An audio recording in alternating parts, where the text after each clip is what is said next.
All right. So today, this is my talk is on hackers and healing. So with hackers and healing, um, the reason I came up with this topic, and again, a little bit about myself. Let me share my can I share my screen? Let me see. Uh oh, can't share my screen. All right. Well, anyway, because I And had now you slides. can. Now you Oh, can I share. can. Okay. Yeah. And here we go. So can everybody see my screen now? So let's see. Here we go. All right. Yes, we can. So awesome. Perfect. So with hackers and healing, the reason I came up with this title, a little bit about myself. I'm a red teamer slash threat hunter. Of course, you see the alphabets, the OSWP, OSCP. I'm a huge fan of retro gaming, and of course, I'm the current games and everything else. But I love retro gaming. It takes me back to a special place. I'm a member of Mental Health Hackers, Nova Hackers, Detections Podcast, um, and several others, which you'll see later on. So let's hop to it. So the reason I wanted to talk about the concept of hackers and healing is I want today to show you how you can keep up to date with your current skill set, but also improve your mental health as well. Give you that balance. That's the purpose of this talk today. Um, just a little backstory. So I've been in the industry for quite a while now, over 10 plus years. And I've seen its ups, I've seen its downs. I've met so many people around the world and had several different conversations. And a little bit about myself, I too, at one point in time, battled with depression. And thank God I made it out. And this is my story to you. So when you're, as infosec folks in general, I even though it says hacker, as infosec folks in I'm general, I'm really sorry, I, Charles. It's showing presenter view at the moment on the screen.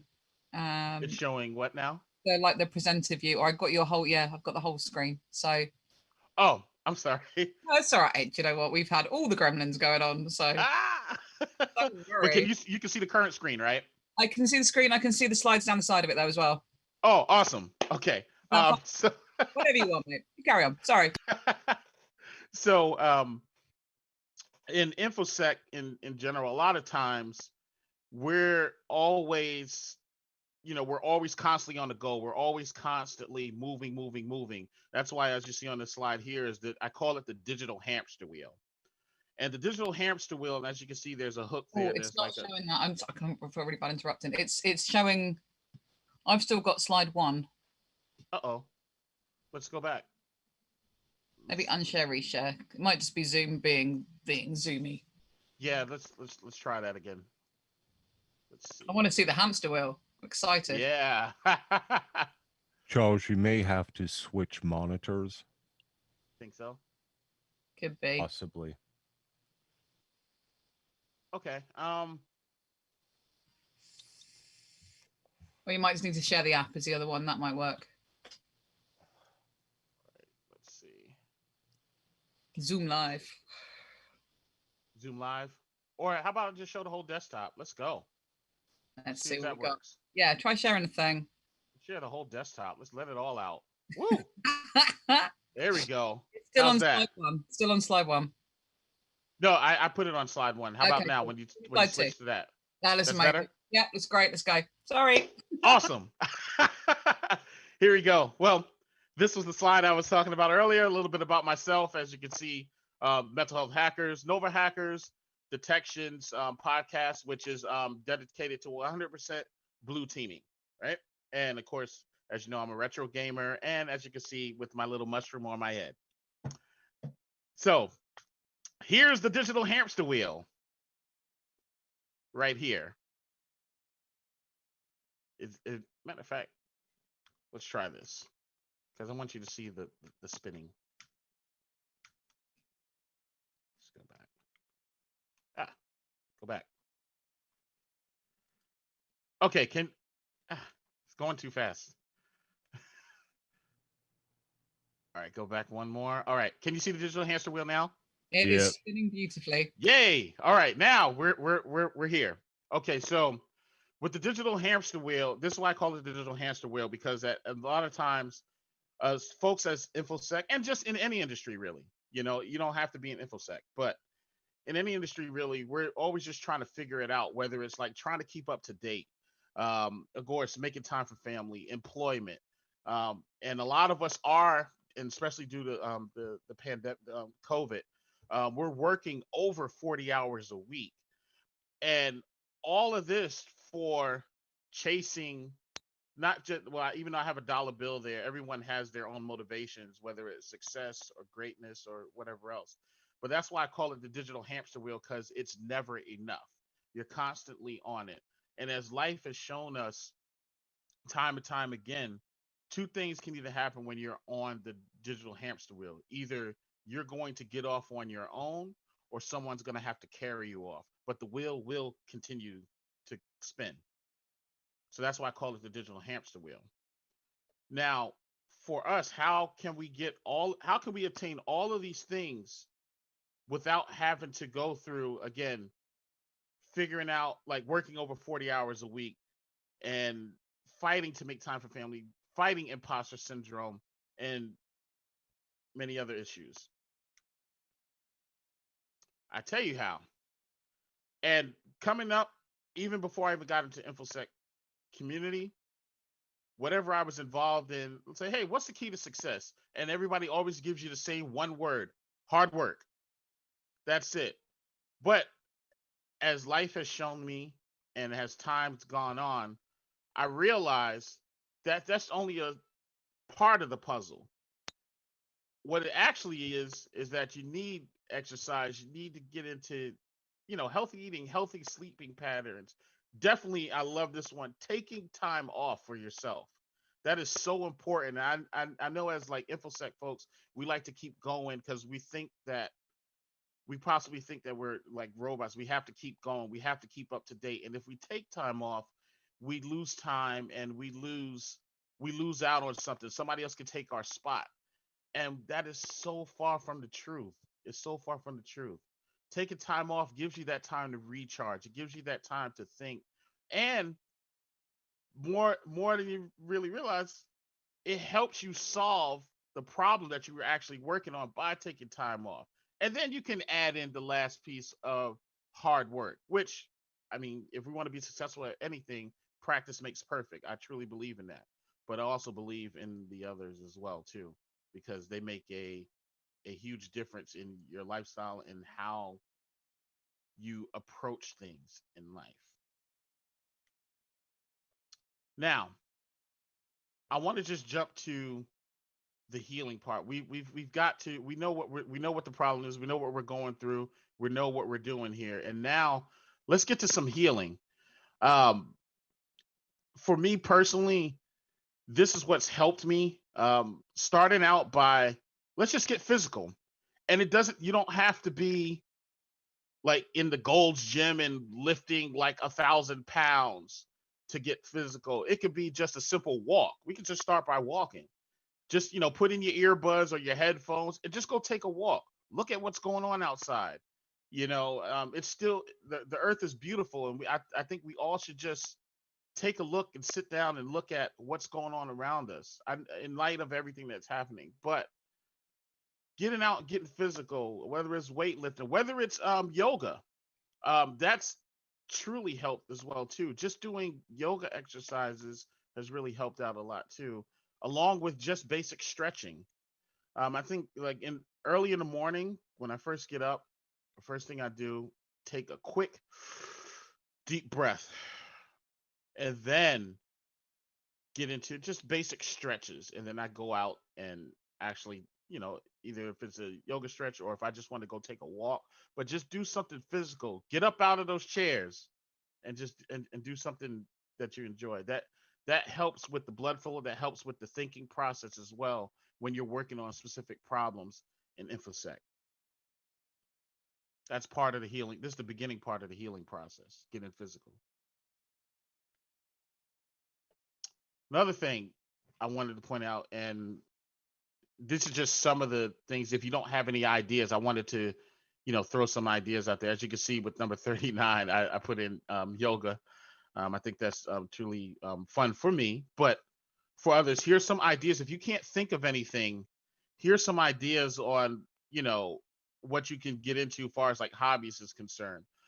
And it could be something, if you truly enjoy like tech, maybe it could be something outside of what you do on your normal daily basis.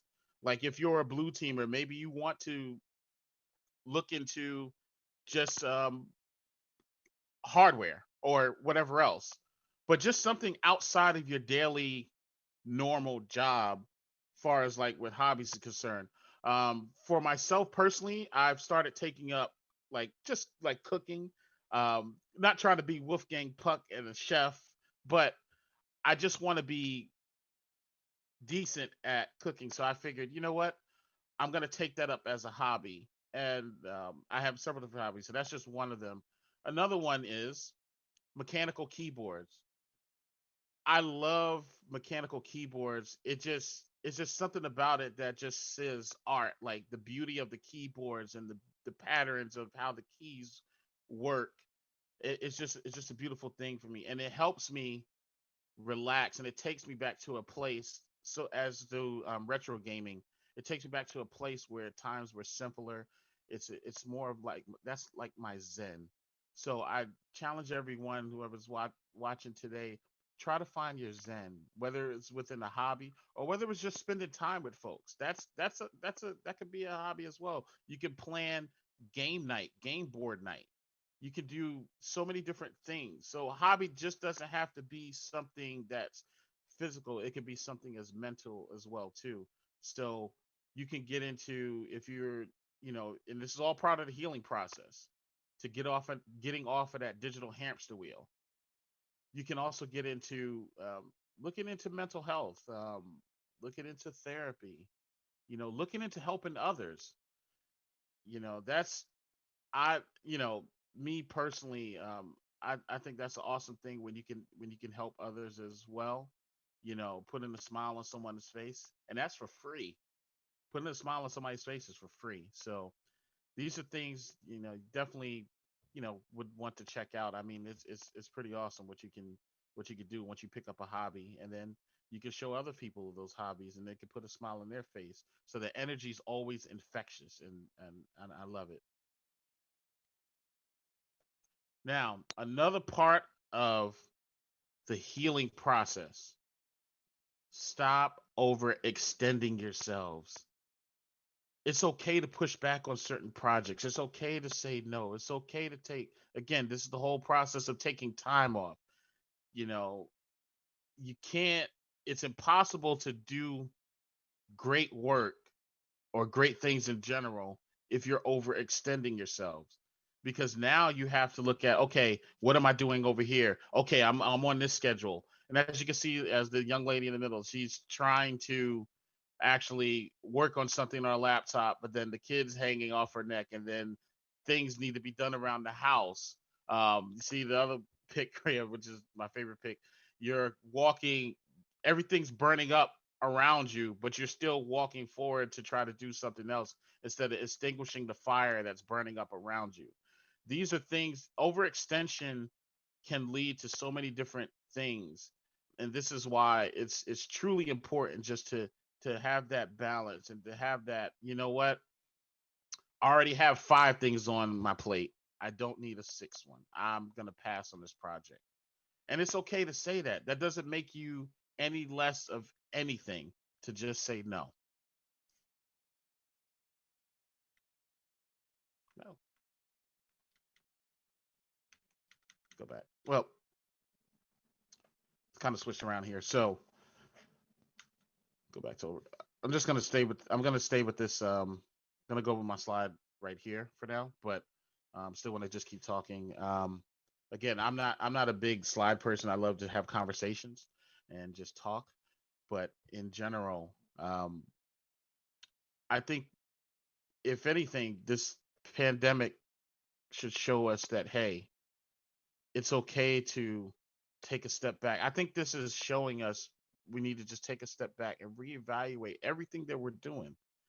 especially like in our infosec community. I've seen several people who are, they're really going through some things, and I think we should just reach out to folks and really check on each other. And again, whether we realize it or not, we're all in this together.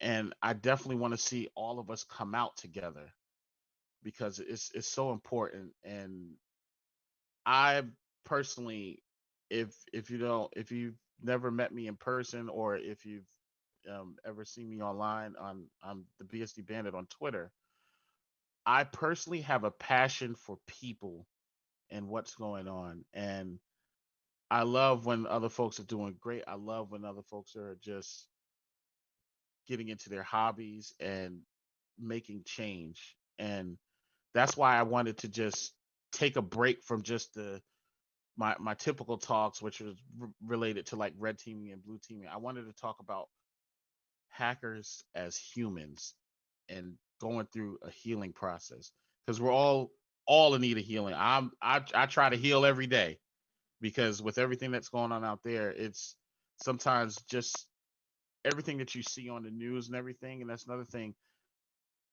Try to limit, and this is something I had to learn, limit your news exposure. I usually get at least 5 minutes. I get the news, then I'm gone. I'm out of there. That's it. I cut the TV off and move on with the day, because constantly seeing those images, constantly hearing the bad news, constantly hearing things that are not good, eventually that seeps into your energy, and then of course that's never a good thing. So these are things that I've actually learned and still learning, during the healing process, that we need to just really like come together. I'm truly passionate about this, and I want to leave some time open for questions as well too. I didn't want to just spend the whole time just rambling, and if anybody has questions, I'm an open book. Ask me anything and I will definitely answer.